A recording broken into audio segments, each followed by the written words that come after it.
एक बहुत बड़ी संस्था, मैंने तो खैर बहुत बोला है उनके लिए, बड़ी धमकियां आई मुझे बड़ा तरीके से अलग अलग मेल्स और फोन्स आए कि अब घर से बाहर निकल के दिखा, ये ठीक है जो भी था। आप ये देखिए, इतनी बड़ी संस्था, उनका कोई कंट्रीब्यूशन नहीं है आज तक। उन्होंने अपने इतने पैसों में से, इतनी डोनेशन में से, उन्होंने एक अस्पताल नहीं बनवाया इंडिया में। ठीक है। वृंदावन में लोगों को ये नहीं पता कि वहाँ के 7 विशेष प्रभु कौन से हैं। वहाँ के मंदिर, जो प्राचीन मंदिर हैं, उनके बारे में नहीं पता।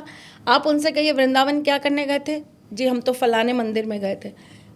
कौन सा मंदिर, कब बना, कौन था स्थापक, कैसे उसका वो हुआ, वो मंदिर कर क्या रहा है, उस मंदिर में आए पैसे का किसका जीवन सुधारने में सहयोग हो रहा है। कोई हॉस्पिटल है जो उस संस्था का है वहाँ पर? नहीं। कोई सड़क बनी? आज उस संस्था के पास इतना पैसा है कि अगर वो चाहे ना तो केवल उनके ही सहारे पर पूरा वृंदावन बदलाव कर सकता है। वो पैसा कहाँ जा रहा है फिर? मैं समझ गया, विदेश जा रहा है। मंदिर कौन सा, वो तो मुझे समझ में आ गया। विदेश जा रहा है। और मैंने जब ये एक उस पे बोल दिया था, मैंने एक पॉडकास्ट पे ही बोला था कि आप अगर जाकर सर्च करेंगे आपको ये पता चलेगा, तो आपको मालूम पड़ेगा कि जिस समय इस संस्था की स्थापना हुई है उसी समय से इंडिया बहुत बड़ा गौ मांस का विक्रेता बन गया है। समझ गया मैं जिसकी बात कर रहे हैं, जिस पे आरोप लगते रहे हैं। उस संस्था का सारा पैसा यहाँ नहीं रहता, उस संस्था का पैसा अकाउंट ही नहीं है यहाँ पे। क्यों सरकार उस पर कोई रोक क्यों नहीं लगाती? मंदिर यहाँ का, चढ़ावा यहाँ का, भक्त यहाँ का, भगवान यहाँ का, चढ़ावा किसी और का क्यों?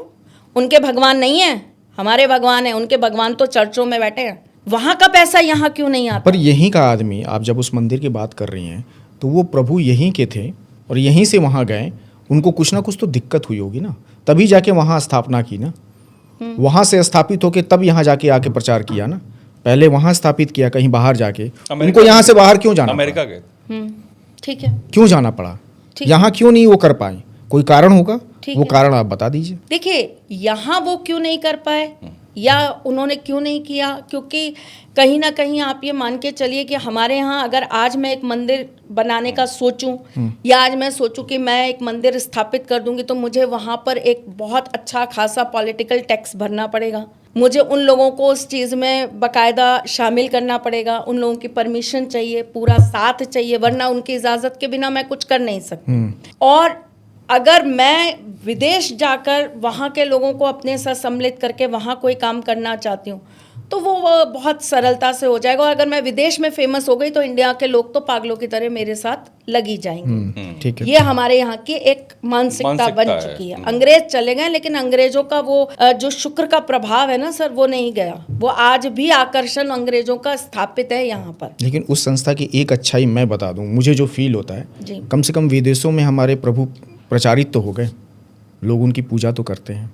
हाँ, आपकी अलग बात है कि उसका पैसा नहीं आ रहा हमारे पास, लेकिन प्रचार प्रसार तो उनका खूब होगा, धर्म का प्रसार हुआ। सर आप मुझे एक बात बताइए, आप जिस घर में रहते हैं आपके घर के अंदर पॉजिटिविटी नहीं है। आप जिस बिल्डिंग में रहते हैं उस बिल्डिंग में पॉजिटिविटी नहीं है। आप जिस क्षेत्र में रहते हैं उस क्षेत्र में पॉजिटिविटी नहीं है। आप जिस राज्य में रहते हैं उस राज्य में पॉजिटिविटी नहीं है। अब मैं वो पॉजिटिविटी जाकर यहाँ से गोवा में स्थापित कर दूँ, आप कहेंगे मेरे पैरों तले तो ज़मीन नहीं है और तुम जो है वहाँ जाकर वो चीज़ें कर रहे हो। प्रभु यहाँ के, सनातन हमारा, सब कुछ हमारा। आज ऐसे तो विदेशों की जितनी भी रिसर्च है ना सर, वो सारी के सारे हमारे सनातन के उस पर ही निर्माण हो रही है। हमारे यहाँ पर वो सारे के सारे वैज्ञानिक आकर हमारे जगत गुरुओं से, हमारे धर्म के जितने भी संस्थापक हैं, हमारे जितने भी साधु संत हैं, उनके साथ बैठकर सारी चीज़ों पे रिसर्च करते हैं, बातें करते हैं और उन्हीं फॉर्मूलाज को लगा के नई एक रिसर्च करते हैं। They never search anything, they always research.